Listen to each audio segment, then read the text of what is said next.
नमस्कार। आज जिस केस के बारे में हम बात करने वाले हैं, दरअसल वो केस अभी भी इन्वेस्टिगेट किया जा रहा है। अभी उस केस का फैसला आना बाकी है, लेकिन उस केस का आप लोगों तक पहुंचना भी बहुत ज़रूरी था। जैसे ज़रूरी थी वो स्टेटमेंट जो बंगाल की सीएम ममता बनर्जी ने दी थी। And especially the girl child at night time, they should not be allowed to come out in the outside. They have to protect themselves also. दरअसल सीएम साहिबा का ये कहना था कि लड़कियों को बंगाल में देर रात बाहर नहीं निकलना चाहिए, और अगर लड़कियां वो चीज फॉलो करती हैं तो I guess Bengal safest city बन सकता है वुमेन सेफ्टी के नाम पे। क्योंकि उस भाषण में या स्टेटमेंट में सीएम साहिबा ने एक भी बार कहीं एक्यूज की या क्राइम से रिलेटेड कुछ ऐसी बात ही नहीं करी। ये केस भी उन केसों की तरह है जहां एक लड़की की इज्जत को झंझोल कर रख दिया जाता है। जैसे पिछले साल आरजीकर कॉलेज में एक और मेडिकल स्टूडेंट के साथ ये चीज हुई थी। इस साल भी बंगाल के ही एक मेडिकल कॉलेज में सेकेंड ईयर में पढ़ने वाली एमबीबीएस के स्टूडेंट के साथ गैंग किया जाता है। इस केस में हम एक्यूज को छोड़कर बाकी किसी की भी आइडेंटिटी रिवील नहीं करेंगे, क्योंकि जिस फैमिली के साथ ऐसा हादसा हुआ हो, हम नहीं चाहते हैं कि हम उनकी आइडेंटिटी लोगों तक पहुंचाएं और उन्हें और परेशानी का सामना करना पड़े। इसलिए हमने लड़की के फादर को भी वीडियोस और फोटोज में ब्लर कर दिया है। इस केस की शुरुआत 10 अक्टूबर से होती है, जहां ओडिशा से बंगाल आई 23 साल की वो लड़की आईक्यू मेडिकल कॉलेज में एमबीबीएस की पढ़ाई परस्यू कर रही थी। 10 अक्टूबर को 7:58 पर वो अपने मेल बेस्ट फ्रेंड के साथ कैंपस से बाहर जाती है पुचका खाने के लिए, और 8:42 पर वापस लौटती है, लेकिन अकेली। वो लड़की अपने हॉस्टल में ज्यादा देर नहीं रुकती है, या मैं यूं कहूं कि 6 मिनट के बाद वो फिर से हॉस्टल के एग्जिट गेट से बाहर चली जाती है उसी मेल फ्रेंड के साथ। दोनों कॉलेज के पास ही लगे एक सुनसान सी सड़क पर बात करते हुए जा रहे होते हैं कि तभी पीछे से कुछ लोग आते हैं और उसे घसीट कर पास ही के एक सुनसान जंगल वाले एरिया में लेकर चले जाते हैं, जो कि कलीपरा क्रेमेटेरियम के पास होता है। उन लोगों ने सबसे पहले उस लड़की का फोन छीना। वो लड़की बार बार मदद की गुहार लगा रही थी, लेकिन आसपास का एरिया सुनसान होने की वजह से कोई भी उसकी मदद करने नहीं आ पाया।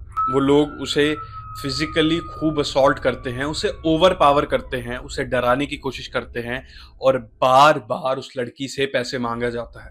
वहीं दूसरी तरफ जो मेल फ्रेंड उस लड़की के साथ गया था, वो वहां से जा चुका था।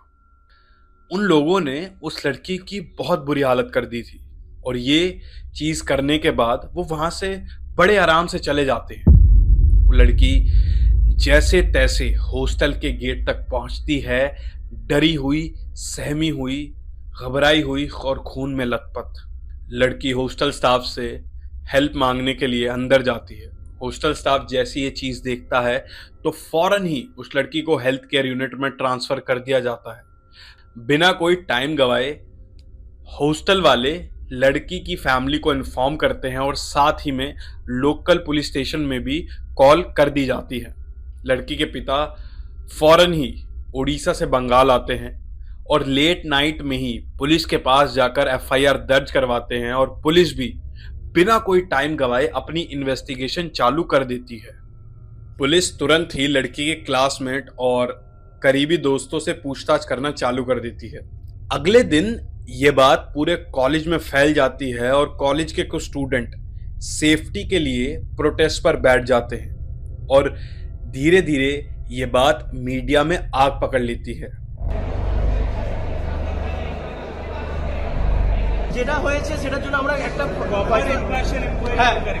প্রপার ইম্পার্শিয়াল এনকোয়ারি একটা দরকার যেখানে একটা और जब ये बात पूरे देश में फैलती है तो ओडिशा के सीएम भी अपना आश्वासन देने के लिए सामने आते हैं। উনি যে মুখ্যমন্ত্রী বলছেন 12:30 ফলস খবর। वहीं दूसरी तरफ पुलिस की इन्वेस्टिगेशन पूरी जोरों शोरों पे चल रही होती है। पुलिस लड़की के करीबी दोस्त, क्लासमेट्स और जो भी क्राइम से रिलेटेड होता है सबसे पूछताछ कर रही होती है। पुलिस ने लड़की के फोन रिकॉर्ड्स भी निकलवाए होते हैं और उन्हीं फोन रिकॉर्ड्स और सेल टावर को लिंक करके पुलिस को अपने 3 सस्पेक्ट्स मिल जाते हैं जो कि पास ही के गांव में होते हैं। बिरजा गांव, ये वही गांव था जहां पुलिस ने अपने पहले 3 सस्पेक्ट्स को आइडेंटिफाई किया था। ये वही गांव था जो कॉलेज के काफी पास पड़ता था। पहला सस्पेक्ट शेख रियाजुद्दीन जो कि कॉलेज का गार्ड था, दूसरा फिरदौस शेख जो कि हॉस्पिटल का एक स्टाफ मेंबर था और तीसरा अप्पू बौरी जो कि एक मजदूर था। पुलिस ने जब इन तीनों को गिरफ्तार किया तो इन तीनों से पुलिस को लड़की का वो फोन बरामद हुआ जो इन्होंने क्राइम के दौरान लड़की से छीन लिया था। अभी तक सिर्फ पुलिस ने 3 सस्पेक्ट्स को ही गिरफ्तार किया था, लेकिन ये केस अभी और भी ज्यादा बड़ा होने वाला था। 13 अक्टूबर को पुलिस ने 2 और सस्पेक्ट्स को गिरफ्तार किया। पहला सस्पेक्ट शेख फारूकी और दूसरा सस्पेक्ट शेख नसीरुद्दीन। ये दोनों क्राइम सीन से रिलेटेड थे जो कि उस बाइक का यूज कर रहे थे जिस बाइक के थ्रू ये सारे सस्पेक्ट्स आए थे। पुलिस ने इसके बाद सभी सस्पेक्ट्स और उस मेल फ्रेंड के साथ मिलकर पूरे केस को रिकंस्ट्रक्ट किया और उन्हें वो सारी एक्टिविटी परफॉर्म करने को कहा जो उन्होंने क्राइम के दौरान की थी। अभी तक पुलिस ने सिर्फ 5 लोगों को गिरफ्तार किया था, लेकिन अभी भी इस केस का एक और पर्दा उठना बाकी था। 5 लोग तो पुलिस ने ऑलरेडी गिरफ्तार कर लिए थे, लेकिन पुलिस अभी भी अपनी इन्वेस्टिगेशन और पूछताछ जारी रखे हुए थी। पुलिस ने जब लड़की के क्लासमेट वासिफ अली के साथ पूछताछ की तो हर बार उसकी स्टेटमेंट या तो बदली हुई आती थी या फिर अलग अलग होती थी। पुलिस को उस पर काफी समय से शक था, लेकिन इस चीज के बाद पुलिस का शक क्लियर हो गया और वासिफ अली 6th सस्पेक्ट बनके सामने आया। पुलिस ने उसे गिरफ्तार कर लिया और अब इस केस में 6 लोगों की गिरफ्तारी हो चुकी थी। जब मेडिकल रिपोर्ट सामने आई तो पुलिस कमिश्नर ने यह चीज साफ करी कि इन सभी में से किसी एक ने ही लड़की के साथ रेप किया था, बाकी सब वहां खड़े होकर वो चीज देख रहे थे। आज भी किस हद तक लड़कियां अनसेफ हैं, और वहीं जब सीएम ममता बनर्जी ऐसा कोई स्टेटमेंट देती है कि लड़कियों का बाहर निकलना उन्हीं की गलती है और उन्हें बाहर नहीं निकलना चाहिए, तो जाहिर सी बात है लोगों में आक्रोश तो फैलेगा ही। वहीं इस केस की इन्वेस्टिगेशन अभी भी चल रही है और अभी भी एक चीज से पर्दा उठना बाकी है। आखिर क्यों उस लड़की के साथ ऐसा हुआ, आखिर वो क्या रीजन था? क्योंकि इस केस को स्टडी करते हुए हमें जो रीजन समझ आए हैं शायद से वो एग्जैक्ट रीजन ना हो, क्योंकि असॉल्ट और रॉबरी तो कोई रीजन लगता नहीं इस केस में। इस केस में जरूर कोई गहरा रीजन होगा जिसकी वजह से 6 लोग मिलकर एक लड़की के साथ इतना बुरा क्राइम करते हैं। आखिर क्या होगा वो रीजन, हमें जल्द ही देखने को मिलेगा और हम आपके साथ फिर लौटेंगे इस केस की पूरी कहानी लेकर। आखिर स्टार्ट से एंड तक उन सब का मोटिव क्या था, आखिर कब से उन लोगों ने प्लानिंग चालू करी थी इस केस की हर एक डिटेल लेकर, क्योंकि ये पहला केस नहीं है जिसमें ऐसा कुछ हुआ हो। पिछले साल भी बंगाल में ही आरजीकर कॉलेज की एक स्टूडेंट के साथ ऐसा ही कुछ हुआ था।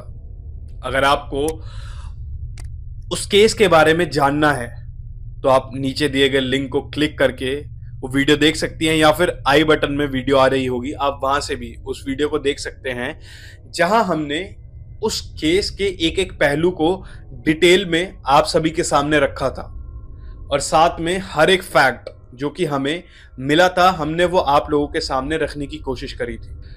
हम चाहते हैं कि आप लोगों के सामने हम ऐसे केसेस ज्यादा से ज्यादा ला पाएं और आप लोगों को आसपास हो रहे क्राइम के रिलेटेड अवेयर करें, ताकि आप लोग भी सेफ रहें और लड़कियों को आसपास सेफ रखा जाए। मिलते हैं हम आपसे अगली वीडियो में, तब तक के लिए धन्यवाद।